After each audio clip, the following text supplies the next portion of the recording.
friends. My name is Mrs. A, and I'm really excited to share a story with you today. This story is really special to me because it was sent by my friend Lizzy Shortall, and she wrote this book, Joy's Playground. It's illustrated by Roberto Cruz, and I'm so glad that Lizzy and Roberto worked together to make this beautiful book because it has so many important reminders for us. If you know me, you know that I like to spend time thinking about my feelings, identifying my feelings, and sharing my feelings. And I often ask you to do the same. This book gives us so many strategies and important reminders of how we can work through our feelings, understand our feelings, and use them to help us and to help each other. So today I'm really glad to share with you Joy's Playground, written by Lizzy Shortall, illustrated by Roberto Cruz. And here we have a dedication that says, "For Chloe and Amy, who bring the greatest joy, hope, and love into my world."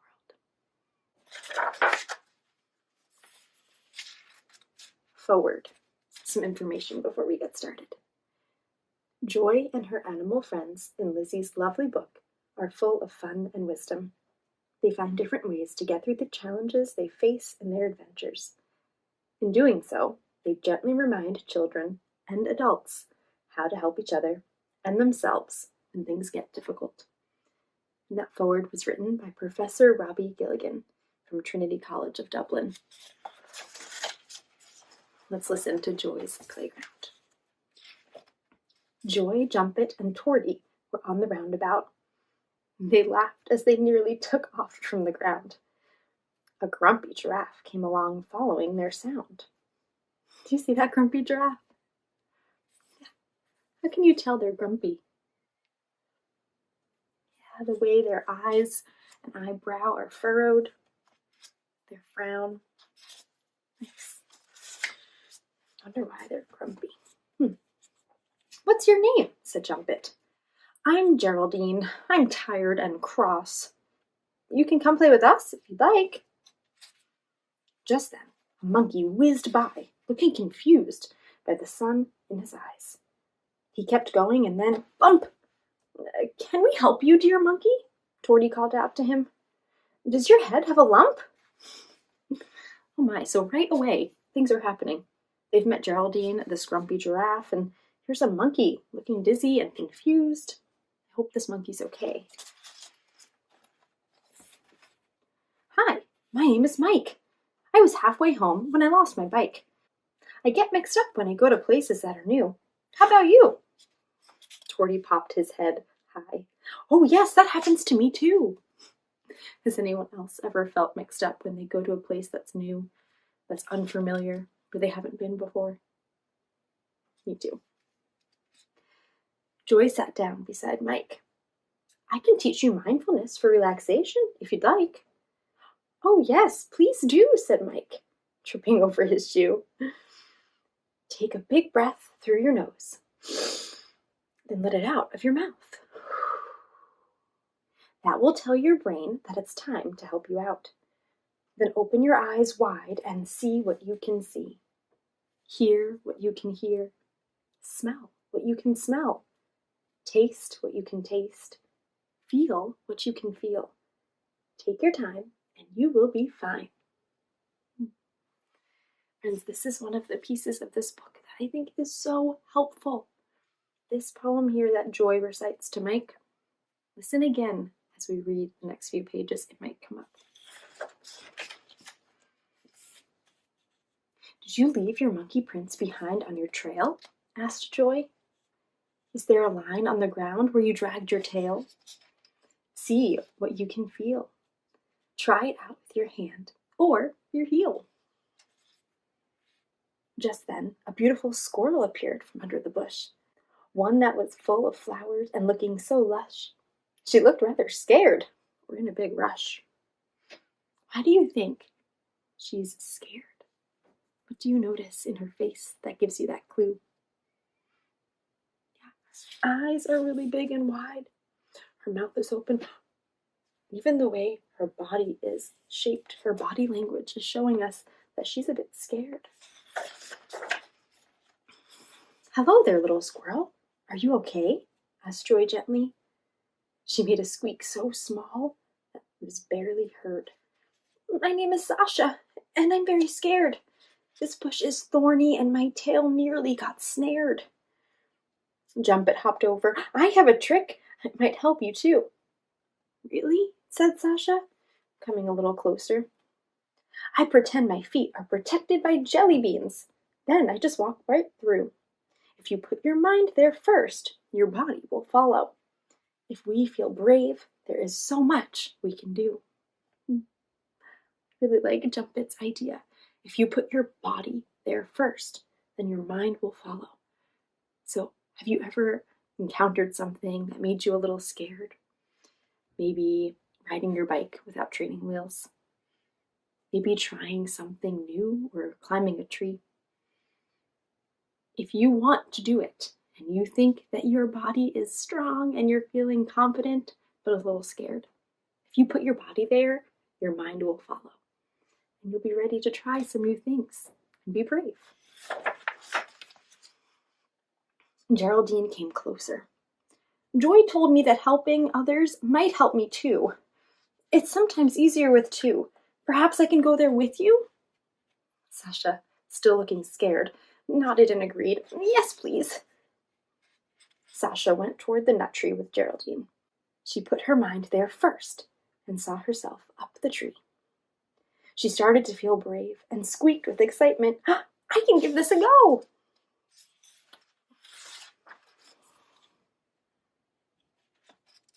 "It's all safe up here. You can trust your gut," said Geraldine. Sasha took off, and soon she had her paws full of nuts. "I'm so glad to have a friend like you," Geraldine told Sasha. "You're as brave as can be." "Thank you for helping me find the courage to go up the tree." Sasha beamed, full of glee. I love that Geraldine complimented Sasha on being brave. That was really kind. We love that she was there to help her face her fear. Mike tried to join them, leaping onto the tree, but he tumbled down, scratching his knee. Torty called out to him, "Remember your mindfulness. Take a big, deep breath. See what you can see, hear what you can hear, smell what you can smell, taste what you can taste, feel what you can feel. Take your time, and you'll be fine." Mike stopped to take a big breath. When he listened, he heard his mama calling out to him. When he looked, he saw his papa there too. Do you see his mama and papa up high in the other tree?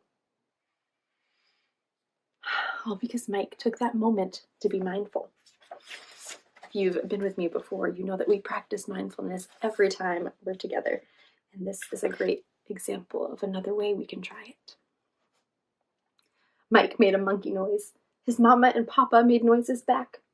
He was so happy, he lost his footing and fell on his back. Sasha quickly leapt out from underneath the tree and caught Mike. Whew. I'm so glad his friends were there.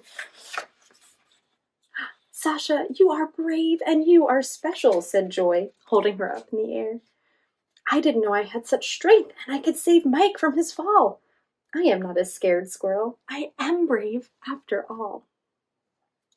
Suddenly there was a loud plonk, then a splash. Torty fell out of his canoe. Joy called out, "Torty, can you swim back over to us?" "Oh no," he cried. "I'm afraid I will turn over on my back." "Well, we will get to the canoe and rescue you," shouted Joy. Do you see Torty out there and his friends on the shore? What feelings do you think they might be feeling?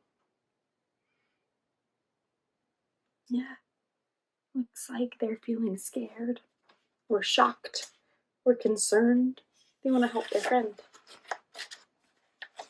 They set about making a boat using fallen trees, tying it together with broken branches that they collected from the ground. Geraldine, Joy, Sasha, Jumpet, and Mike set off. Using branches, they pushed their boat along the pond. Mike called out to Torty, "Your friends are all here, so don't give up hope. You can use my tail like it's a rope."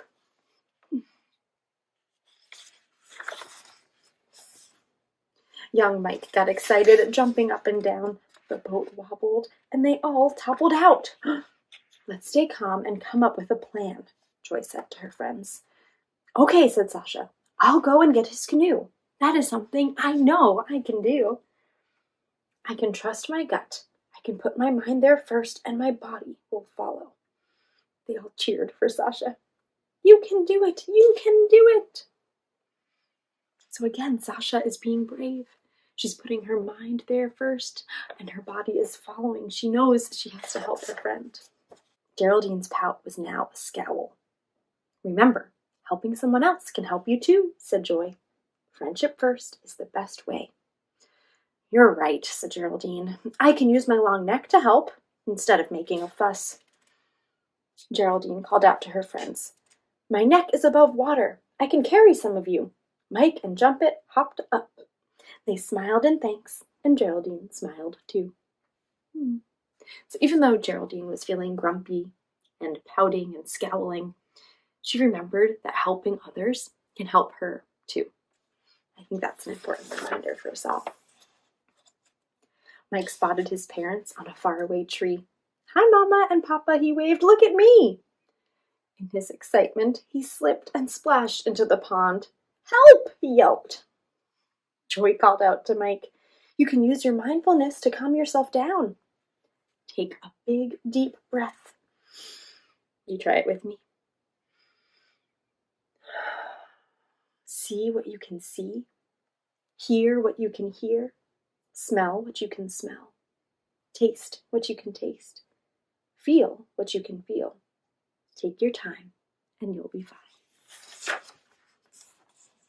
Mike took a deep breath, and he asked his mind, Please help me out. I see what I can see. I hear what I can hear. I smell what I can smell. I taste what I can taste. I feel what I can feel. And I am fine. He swam toward Joy, and his friends cheered, Hip, hip, hooray! All the friends had rescued Torty together. They rowed back across the pond to Joy's playground. They danced and laughed together, happy to be back on dry land.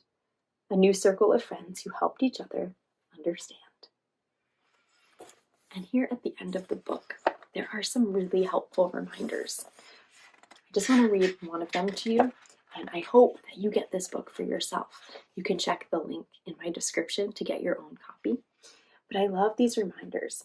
For example, if you're feeling grumpy like Geraldine, it says, if you are feeling grumpy, you can look for all the good around you and try to help a friend. Just like in the story, when Geraldine helped, she actually started to feel better. And so here are a bunch of different reminders for things you can do if you're feeling a certain way or feeling stuck in one zone and want to move to another. And that is Joy's Playground. And as you can tell, I love this book for so many reasons. So please grab yourself a copy by following the link in the description. And be sure to hit subscribe while you're down there so you can see when I get to share other incredible books with you. If you are an author or an illustrator or want to share books that you've created with me so I can share them with others, then you can also send me an email. You'll find all of that in the description as well. Friends, thank you so much for spending some time with me listening to Joy's Playground. I hope you make it a wonderful rest of the day. And I want to send you off with some love, a hug if you want it, and I can't wait to see you next time.